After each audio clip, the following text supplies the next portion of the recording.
ce petit streamer va nous servir principalement dans les eaux claires et puis peut-être sur des poissons sauvages ou tout du moins ensauvagés qui commencent à se nourrir de façon naturelle et à trouver de la nourriture seulement naturelle. C'est pour ça qu'il est monté dans des tons noirs ou olives, histoire de coller au plus à ce que les poissons vont se nourrir à ces époques-là où les eaux se réchauffent un petit peu et qui se fixent soit sur des damsels, soit sur des vairons, des choses comme ça.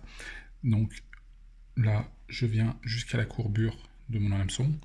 Là, je suis sur un DR50BL, un hameçon un petit peu fin de fer, parce que c'est pas forcément un streamer qui est destiné aux gros poissons. Donc même cet hameçon fera parfaitement l'affaire. Une hampe pas trop courte, mais non plus pas trop longue.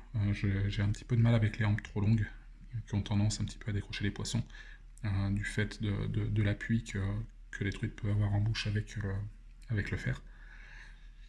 Là, je viens positionner mon marabout d'une longueur à peu près 2 fois et demi la longueur de la rampe, pour laisser beaucoup de souplesse à la plume pour nager et puis à répondre à toutes les sollicitations en fonction du type de récupération.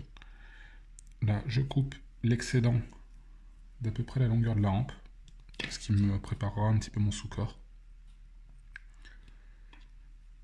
Je viens mettre 2 fibres de tincelle holographique rouge de part et d'autre de la queue en marabout.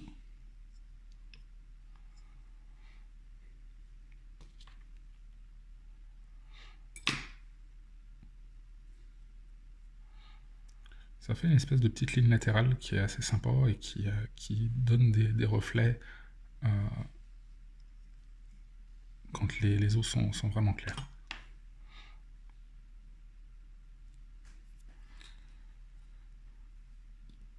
Là, ensuite,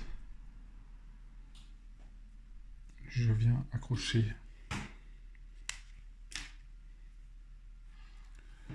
une plume de coque, la partie la plus molle du cou de coque, vraiment sur l'arrière du cou,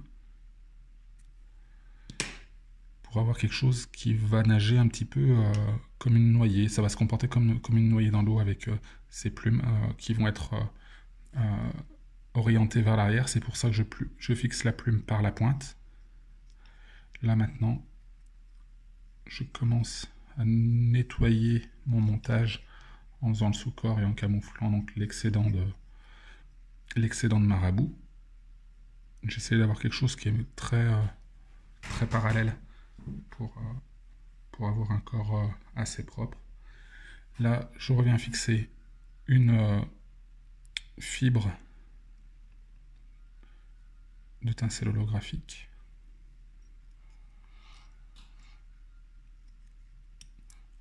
Que je vais enrouler après tout au long de la rampe pour faire mon sous-corps, pour faire mon corps.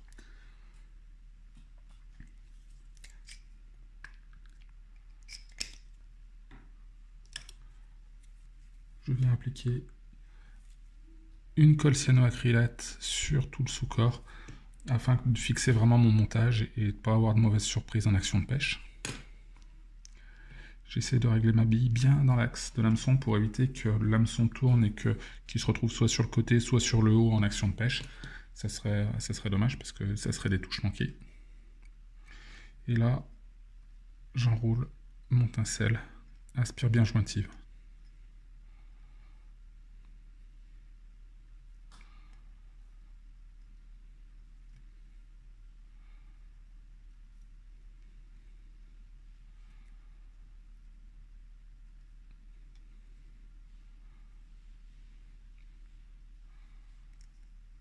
Je bloque.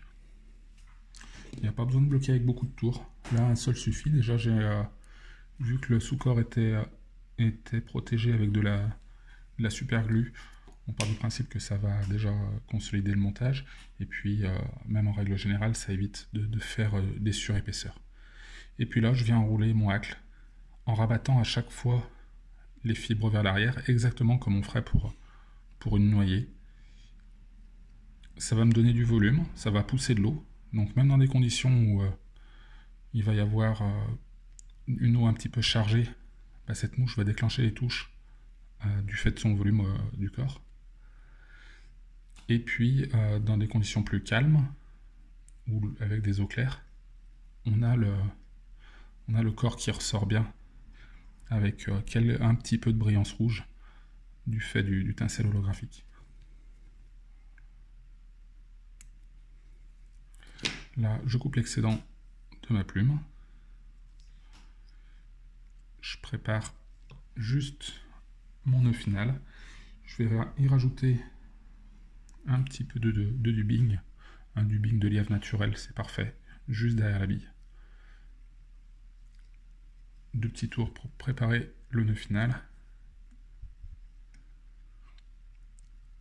Et 2-3 autres tours avec le whip finish.